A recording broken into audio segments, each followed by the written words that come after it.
You already know who it is, man. It's your boy, and I come back at you with yet another video, man. And look, before we start this video, I'm sorry. I'm always being inconsistent. I'm sorry. But look, drop a like. You know what I'm saying? Drop a like right now, you feel me? Drop a like before we get to doing anything. Drop a like. Now look, I put a poll in my little YouTube community section. You know, y'all wanted to hear the story. I was gonna do my shoe collection for y'all, man, but listen, I haven't got to it. When I get to it, I'm gonna do it. I'm gonna do it, I promise. But look, y'all wanted to hear the story about when fake friend almost cost me my life. So, you know what I'm saying? Let's go. Now look, I'm gonna give y'all the backstory of this. This friend, I've been knowing him since I was in the, what is it, third grade? Nah, not third. About the fourth grade, the fourth or fifth grade, pretty much. And me and him, we were cool, stayed over each other's house. You know, my family was basically, you know what I'm saying, his family was basically my family. All our families, you know what I'm saying, know each other. You know, we both met each other's family and everything. We just real cool, you know what I'm saying. Ride bikes together, walk together. We done a lot of stuff together, you feel me? Played on basketball teams together, you know, played on football teams, done everything together, you know, just like how any friends will come up. And so look, we always had our differences, you know. Friends fight growing up, but then eventually you get older, you know what I'm saying, y'all build a stronger bond. So, you know, pretty much we had problems, but we worked through it and we was real cool, you know what I'm saying. So look, basically to sum it up, man, I'm like, just put it this way, y'all. We was real cool, and you know what I'm saying, we had a good relationship. And you know, some people have their down moments in life, you feel me? Like, at times when he'd be down, I'd bring him up, and when I was down, he'd bring me up, you feel me? And so, one thing you gotta know about friends, y'all, beware of the friends who say jealous things, like saying something that you have, or saying some situation that you in. Be mindful of friends who say something like that, because most of the time when they say stuff like that, it means that they want what you got, and that they would basically kill for your position. You know what I'm saying? Like, they wish they was in the position you was in.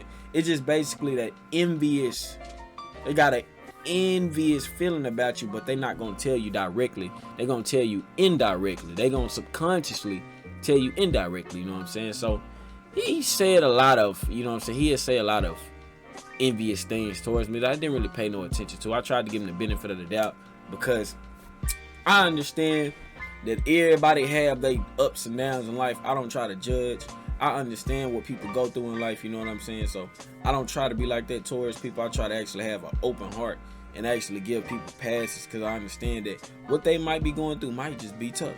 You know what I'm saying? So I give them the benefit of the doubt. Sometimes people say stuff that they don't mean at heart, but you know, in case in this situation. Now, I done gave y'all the backstory of me and his relationship. Now let's fast forward to the day. This was a long time ago. I think this is in, when was this, man? This is in August of 2020, I believe. Yeah, this is August. Yeah, it's about August. Okay, so look, that day, you know, I know some of y'all have seen my old black Dodge Charger. I used to have V6. Okay, now that Charger, I had a man that was gonna do the tunes and stuff. You know how you go and take them sports cars and you try to get them upgraded and modded so they run a little better, because you know, Dodges, you know, the V6 Dodge Chargers ain't got no power. So I took it to him, you know what I'm saying, and I let him work on my car. And you know, my brother had dropped me. My brother had took me, and then I had drove there, and then my brother picked me up. So after that, it was time to pick the car up, and I needed a ride. But like, I had an extra car here, but I didn't want to take it, and then, because you know how I'm gonna drive two cars at once. So I'm calling my other homie up. You know, he ain't picking up because he got a car. And you know, I'm calling my brother up. He in Little Rock. So, well, he in another city. I'm gonna say that. Who cares? And so I'm like, man, you know what? Forget it. Let me go ahead and hit him up and see what he about. He didn't really want to do it at first. But so now I'm talking about my friend now, the friend that cost my life. So I hit him up. I was like, hey man, can you I'm gonna drive here, and then can you just drive the truck, because that's what I was gonna be in when I was gonna pick him up. I was gonna pick him up in the truck. We was gonna go there, and I was gonna get my car, and I was gonna leave, and he was gonna trail me back to the house, and then he was gonna hop in the car with me. So okay, I get in the truck, pick him up, we go there, get the car, you know. I'm just testing out. He trailed me back to the crib. We get back to the crib, he hop in the car with me, you know what I'm saying? We didn't drop the truck off. And now it's time to see. And so he hits up his homeboy, you know, he's like, come on, let's race. You know what I'm saying? He like, let's race, you know what I'm saying? Because we trying to see what that power about now. And so we go to the port, you know, everybody got their little place where they race, you know, cities and states. So our place is the port. Now we go to the port and we do a couple of pulls. He beats me the first time, and then that's when my friend was like, let me go and get in the driver's seat. Mistake number one. Mistake number one. I let him get in the driver's seat, and he knew how to drive it a little bit better than me in the manual mode. And so he drives it in the manual mode, and I'm not gonna lie to you guys. He takes off. Like, he literally instantly takes off, and he wins all the races. Now after that, he won all the races and stuff like that. We just was testing the car out. He was just driving and testing the car out, driving and testing the car out. We was just seeing how fast can it go. And so, I'm not gonna lie to you guys. He started driving the car so fast that I kind of got the mindset. I was like, man, I ain't gonna lie. It's about time to get him out the driver's seat. So I get him out the driver's seat and we go to the gas station. I drive to the gas station, get some gas. And pretty much we go back to the port to test it out because he was showing me how to drive in manual. And he wanted, so he was like, let me see how fast can this car go. And so he gets in the car and he goes fast. I'm talking about 130 miles per hour. Just goes fast. I'm talking about extremely fast. It was so fast to the point where sparks was coming off my bumper. And so after that, I noticed, I'm like, man, we turn around to get back on the other way, going back down out. And so I see a police. I'm like, hey, man, that's a police. I'm like, hey, that's a police. Stop the car. Let me go and get back in the driver's seat. That's the police. Stop the car. Let me get back in the driver's seat. I tell him that, and he looking, staring at the police. He like, man, hold on. And so he get to driving, and pretty much the police wasn't even worried about us. He wasn't gonna do nothing to us. He couldn't do nothing to us no way, because he didn't see us doing nothing. Like, you know what I'm saying? He didn't even see us doing that. So look, the police basically slows down a little bit, you know, just seeing what we're doing, because we looking at him, he looking at us. And my homie gets to driving, and so he looks and he just takes off. He like, man, I'm going. I'm not finna get caught by the police. I'm like, cuz, stop my car. He didn't listen. He goes, and keep in mind, guys, he's going about 50 coming out. And when you come out, it's a road. You go out, and then you gonna come into like a little left, and it's gonna be a hill that you gotta go up. You gotta go up a hill, and you gotta come out, and then you gonna go down. Now keep in mind, he was going so fast, y'all, that when he went, he went so fast and almost flew off the train. Like, not the train tracks, but he almost flew off the hill that we was on. And off the hill, it's a train right there, train tracks.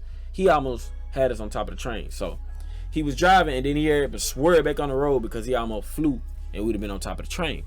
So he kept going, and keep in mind, guys, here's where it gets bad. It's a curve. When you come off the hill, it's a curve.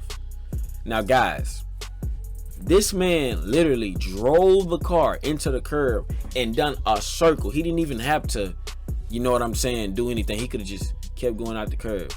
He swerved the car as if he wanted to kill us both. He swerved the car, and a big old truck was coming, like a truck, like I'm gonna say a Suburban, a Denali, whatever it is. The truck came when he swerved the car, and it instantly hit us on the side. Like, it hit us on the side, and the car flew, and it flew into a neighbor's, not a neighbor's, but it flew into a person that lived in the area fence. Car flew into the fence. My head hits the stuff. My head hits the window. And I had came to my conclusion after we got out the hill. I came to my conclusion that, man, I was just finna die.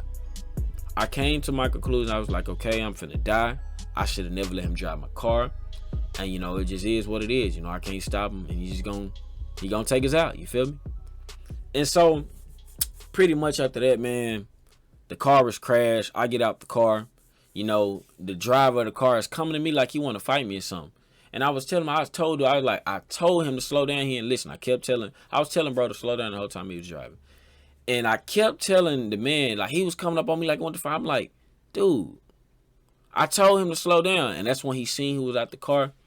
And this is no coincidence. He knew the person that he wrecked into. I'm not going to speak too much on this situation, but just know he knew that person personally. And, you know, after that, man, the car was totaled out. The car was finished. It was done for our friendship was done. And after we got out the car, when it was wrecked, he said, I'm going to get you another one. Like it mattered. He was like, you're straight, bro. I'm going to get you another one. Like it mattered. You know what I'm saying? Only thing that matters is that we survived. You know, Lord gave us a chance. Our life gave us a chance of learning, experience. But I come to say this, guys. I'm not mad at him. I forgive him at heart. I forgive him. I just can't have him in my life no more. But I will say this. Things happen in life for a reason that you just have to let happen so you truly understand. And also, I'm going to let you guys see. I'm going to be talking, but I'm going to let you guys also see, you know what I'm saying, the picture of the car and everything. But look, this video is kind of long, man. I'm going to try to give y'all, I'm going to do whatever I can, man, to keep content rolling. So if you guys did enjoy this video, make sure you hit that like button. Comment below. Let me know what you think. Let me know. Listen. Let me know what you think. Let me know what you want to see, my guy. You know what I'm saying? But look, I'm out, y'all. Peace.